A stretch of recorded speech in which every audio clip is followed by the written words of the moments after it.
Separate, ano mo siya, kung siya magtiayon, di mag-separate. Hindi mo diha. Panghadlok mo lang na. Sabihin ko sa mga Pilipino, stop this. Separate. Si Presidente, wala akong sinabi na ganun. Even if you kill me 1,000 times, wala akong sinabi na ganun. Taking a drug. Pero kung sabihin mo, addict, wala akong sinabi na ganun.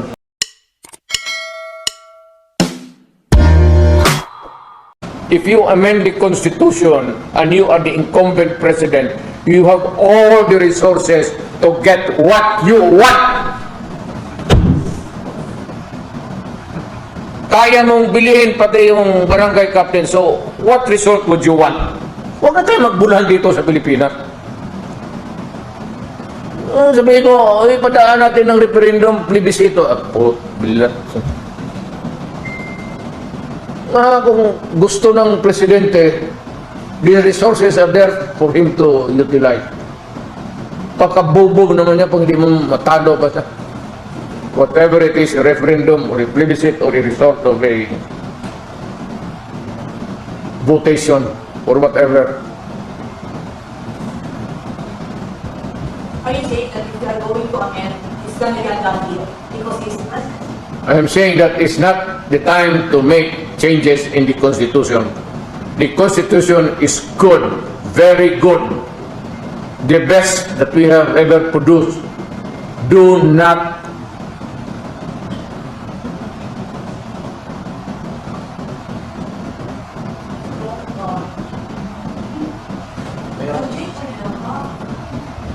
Okay, go ahead. Yes, ma'am. During your Ang last imong, karibang imong mag-uulong magsinong kadako ng yawa? kasi yung message dito sa Segurani, you mentioned na you will support for the changing of provision as long as President Marcos will commit to the people that he will not run again. Is it a challenge or? No. It is a reminder that even presently, you are not supposed to do it. What if hindi niyo? Ayan nga, sinasabi ko, well, bahala siya. But it's, you begin to tinker with it. Yan ang sabi ko, do not tinker with the Constitution.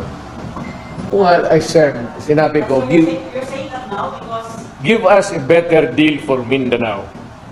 Well, if you studied history, Mindanao has always been a poor relative vis-a-vis with the entire country. Ang Mindanao noon, the least for so many years, consistently the lowest in getting public funds for our structures. Kaya tayo pinaka-late nag-bloom. And that was the complaint. Kaya it fueled the revolution. It encouraged people, and some Christians joined the Moro people in clamoring for an independent Mindanao. Klaro yun eh, especially the earliest settlers dito. Na dumating na ang panahon na lang, maganda na ang road detour doon sa Mindanao. Punta ka ng Hagonoy noon hanggang Rocky Road. Sa ice cream lang yan. Hindi yan pang gobyerno. Hindi naman talaga nahati. Because the influential leaders and even the national leader, president, has always been there. Para tayo na nakatsamba na sa panahon ba yun? Karoon tayo ng presidente dito.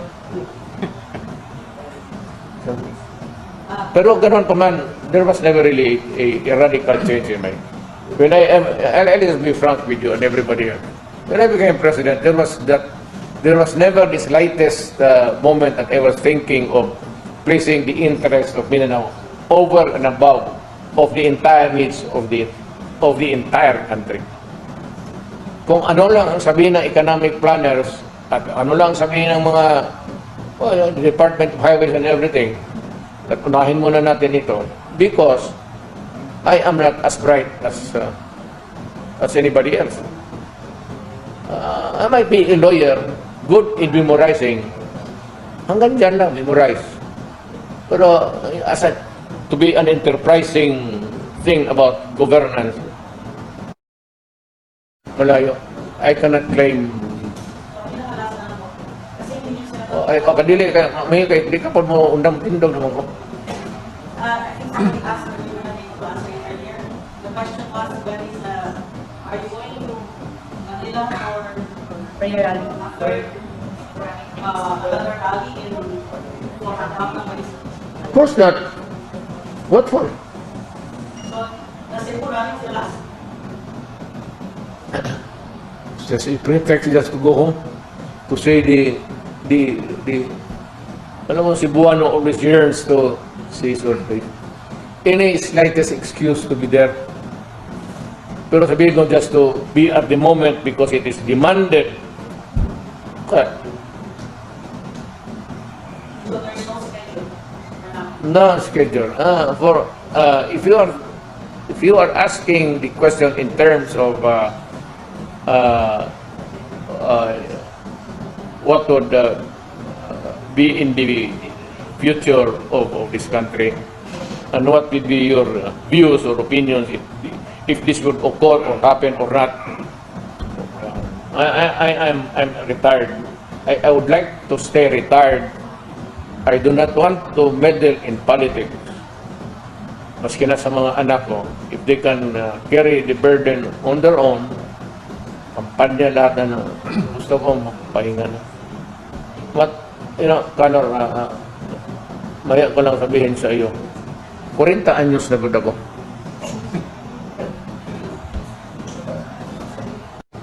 And if you would want to be comfortable with the number, double it. And that's my... Mayor, what's your last update from this month advice IM on definition na lang? Ako talaga, I cannot, magprangka ako sa inyo. And this is for all, and I would repeat it now and forever. I do not want my country dismembered. I do not want a part of my country taken away. I do not want my country to be disturbed physically, even the slightest. It goes for Luzon hanggang Pulo. Yung nagising ako sa mundong ito, Republic of the Philippines, for as long as I live, it would be the same Republic of the Philippines.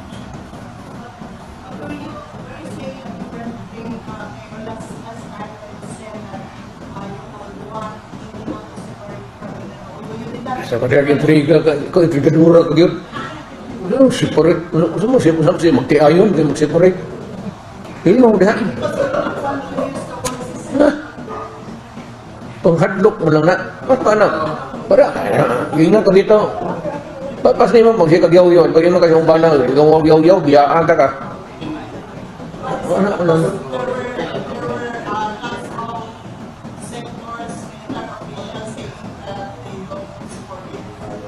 Lalapin ako. Ayaw nila, mas lalo ako.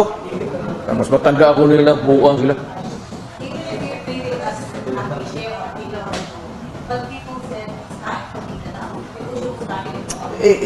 You can craft it the way you want, legislation, or go into a deeper local autonomy. You can never do what you want. Let it remain a Republic of the Philippines. Yan lang ang problema. It's the distribution of the national wealth. And you know very well, lahat tayo, if you studied your history, lahat tayo, alam natin that Mindanao was really a poor relative of the national government. Ngayon lang ito, nakabawi tayo. Nung presidente ako, hindi ko nga sinabi na bigyan mo lamang ang Mindanao. Patas. Hindi mo naman sabihin na presidente ako, gusto kong bumawi na, o nagkulang tayo noon, ngayon panahon ng bumawi. That ain't the way of being a Filipino. Kung ano yung, what's good for the Ilocano, must be good for the Ifugao. Must be good for the Tagalog, and must be good for the Bisaya. Why? If you have to remain a republic, ganun talaga, you better adopt that kind of thinking. Hindi tayo pwede mag-isip-isip na mga Tagalog, Bisaya, or kalukuhan niya. Ngayon pa na katanda-tanda na natin, may mga anak na tayo, ngayon pa tayo mag-isip ng ganun. And I'd like to sabihin ko sa mga Pilipino, stop this. Separate. Na pagmulat ko sa mata ko when I was born, this was a republic. Ganun na. Huwag mong kunin baski kalahating hektarya yung Samal Island. Magkagulo tayo. Even if you take 1 hectare away from Samal Island, yung bayan ko, yan. Huwag mong galawin. Pag hindi magkagera tayo. Mayor, Listen to you when you said you want people to be educated. For a day will come that Mindanao will be as if country found the Philippine Republic. You got it. Sabi ko sa iyo, pang-atik lang yun. Ano ka na? kung hindi mo ganunin kasi yung mga taga Maynila, parang sipain mo yung paa. Adrip, potang ina mo, hindi lang ikaw ang Pilipino. Ha? Nabuutang na ngayon ang mga No. So class na so Mayor, I think we so serious. Nag-cool down sila. Because of class. Not because of a bluff, but because of a strong statement coming from a Filipino. Adre, hindi lang kayo ang Pilipino. Lahat ang mga minuno natin nagpakamatay sa bayan natin. Do not. So it's that may dalang independence movement. Okay. Silly. Mr. If at all, kung mayroong mag-declare ng independent state, kung gusto lang nila, payag ako, Samal Island. Yan. Gusto na mag-declare ng independent Samal Island? Sali na lang talikod para may sila, bakasyonan. Mayor, honestly not true, Mayor. Yung issue kay President, ano pa rin ba yung challenge mo kapag drug testing? Challenge mo. Are you still challenge? Si Presidente, wala akong sinabi na ganun. Mama, you have to, even if you kill me 1,000 times, wala akong sinabi na ganun. Taking a drug. Pero kung sabihin mo, addict, wala akong sinabi na ganun. Patayin ako ni Marcos niyan, maawa ka naman sa akin. Matanda na ako. Ano yung namin noon? If I can say it for to Marcos, I can say it for all. Ayaw inawa kay antibiotic na to, kay aspirin. They're all drugs. It's just nomenclature. Pero wala akong sinabi na patayin ako ni Marcos niya. Takot pa naman ako mamatay ng tanda na ako. Gusto ko pa mabuhay mga another hanggang mamatay si Kaduaya. Magsabay kami. Mayor, 8 months na lang po kayo mag-election na naman. Marami sa kayo mga tao yung pushing you to run for mayor. Ayoko naman. Political platform. Let it anybody, not even from my family. You know, corny man pakinggan. Corny pakinggan. If you count the number of years that my father was in public office, isali mo ako. Pati isali mo yung, idagdag mo yung sa mga anak ko.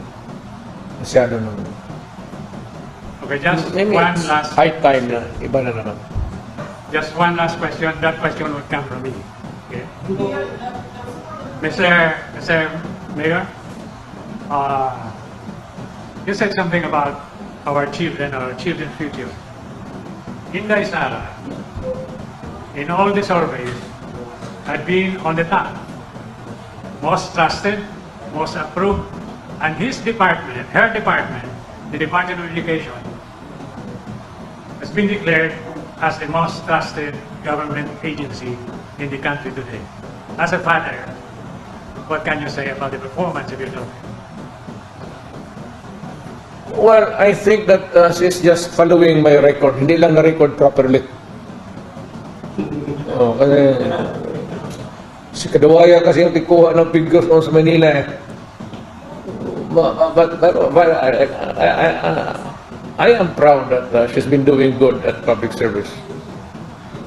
Taking into account, my father has always been, for the longest time, the governor of even the city of Davao before. There was only one Davao, one province, one capital, Davao City.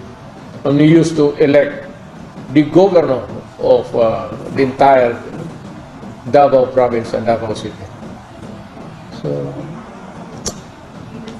ganon. At ako naman, I would like to thank you, although belatedly, I suppose.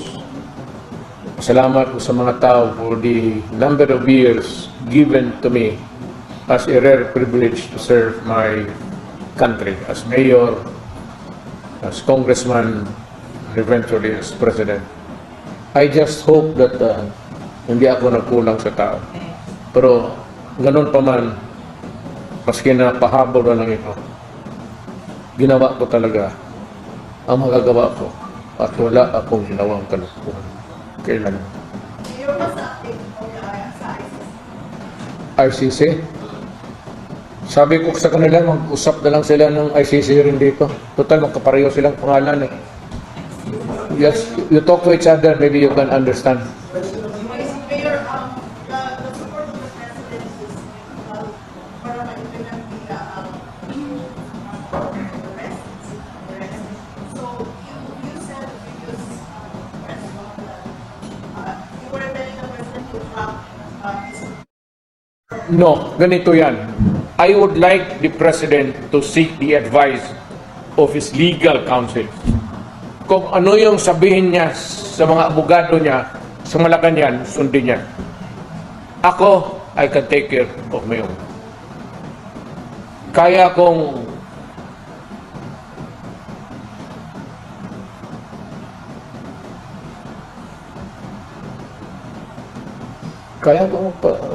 saan ba yung ICC na yan? Kaya pasalbid sa mga yawa mo.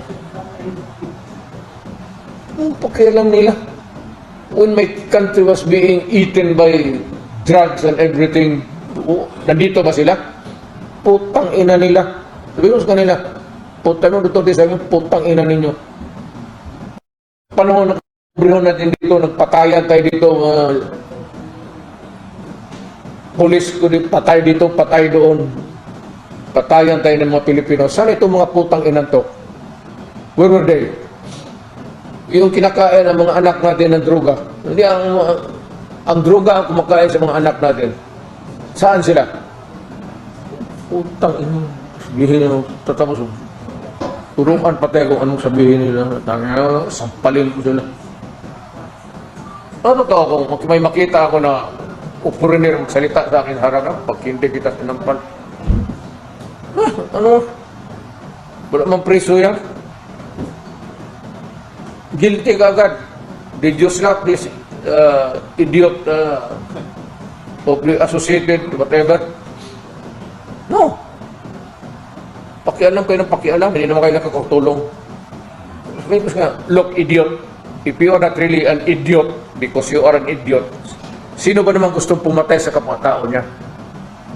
Kung may gusto man akong patayin kayo, kayong pumunta dito sa bayan ko. Noong mga minuno namin na walang alam, pumunta kayo dito. You occupied my country for so many years.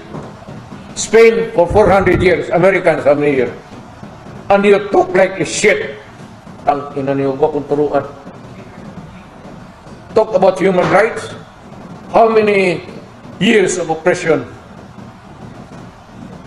Nagtiis tayo sa mga kamay ng mga banyaga. Tangina nila. Tapos kung magsalita ka na, look who's talking, ika nga. Wala tayong turuan. Ako ba? Bakit ko patay ng Pilipino? Kasi gusto ko pumatay ng puti. Sila yung may kasalanan, hindi yung Pilipino. Ngayon, kung Pilipino ka naman, and you're fucking with drugs, destroying the mga bata, ibang istorya yan. Sinasabi ko naman, tsaka ako nag-warning. At ang warning ko, walang para-para. Wala akong qualified or condition. Huwag mong gawin yan, papatayin kita, putang ina mo. Lagi.